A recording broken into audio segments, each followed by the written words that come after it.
want to recognize all the ministers of the gospel and ministers in other ministries. Allow me to use that definition for us who are present here. They are ministers of the gospel and ministers in other ministries as the Lord grants unto us. I was born in a very small village in Wamuratha called Maithori.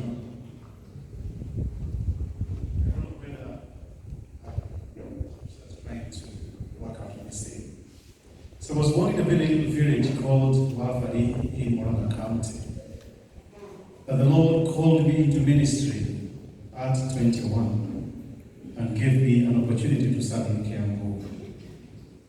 And so for a few years, just as 36 years, I have been preaching this Christ who revealed himself to me and who has given me an opportunity to just share of who he is in my life.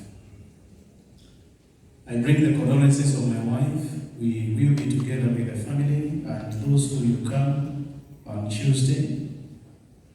Canon Githaida, you initially had given the names an opportunity to sing. But because tomorrow we will be with you, we shall revenge. So don't worry. We will be with you in the service. So you have an opportunity to sing. It's a lot that has been said about Madam Lizz. And I'll share my thoughts in regard to my relationship with her. The last time we were with her was during the last graduation. Mheshimiwa Karomo, I think you came. Mheshimiwa Kagushia, the person whom you sponsored, was there present, and the governor of Kiambu. And that was my last time to be with her, even as we shared and spoke. But we have had many essential things for the family as I look into the book of Prophet Jeremiah, chapter 32. And these two things you had for the Lord, for you in your life. So even as you grieve, even as you agonize, or what the demise of your mother, philanthropist, and a valued member in the family, there is nothing that is too hard for the Lord, for you. And so it is, you are trusting in God that everything will be easy for you. The second thing that I will say to you, the joy of having a covenant relationship with God supersedes other covenant relationships in our lives. Prophet Jeremiah speaks of a covenant with his people, that he will be their God. May the covenant that the Lord made with Lizzie invoke in you treasured memories of his love for you as a family, and for what Lizzie stood for in her life as one who had made a covenant with God, and of whom God had made a covenant with her. And so may these and other words which you make the midst of these people. And secondly, is that a covenant that God makes with his people is everlasting, and it is not, cannot be broken, and neither death nor the pain of this world separates us from that covenant relationship that God has with us in our lives. But as we reflect on the scripture and how I visualize Lizz Wamuratha's life, shall we pray? Eternal Father, we give you glory and honor for who you are to us and for what it means for us as a congregation to remember the life of your servant Lizzie. Gracious Father, we can see her move or speak, share her life with us in different ways. We can see her in low moments. Is how I visualize the late Lizzie Wamuratha.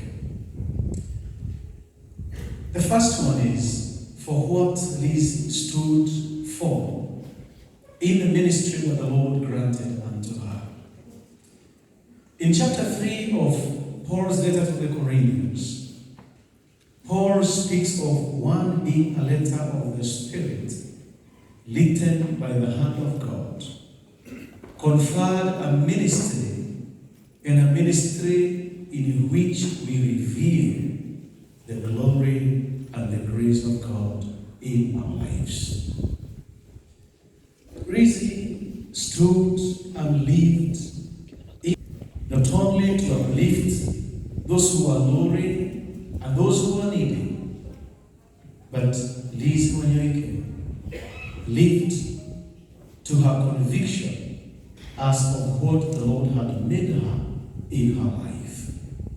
And so for me, I have come to celebrate someone who understood her life, understood the calling that God had given unto her, and was exuberant in revealing what it meant for her as an entrepreneur and a philanthropist in who she was in her life. So Paul's letter to the Corinthians in chapter 3 brings out of what we can be and how we can be, and this is what we share.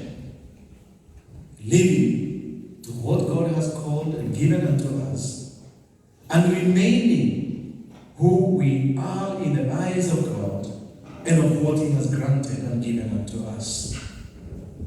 And as we remember, it's equally important to ask ourselves, what kind of a letter am I?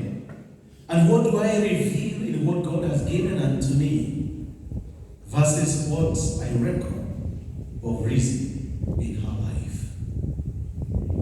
The second thing that I see in this letter is the competency in which Lizz handled what she was doing in her life. What Paul writes in Corinthians says, God makes us competent to be ministers of a new covenant.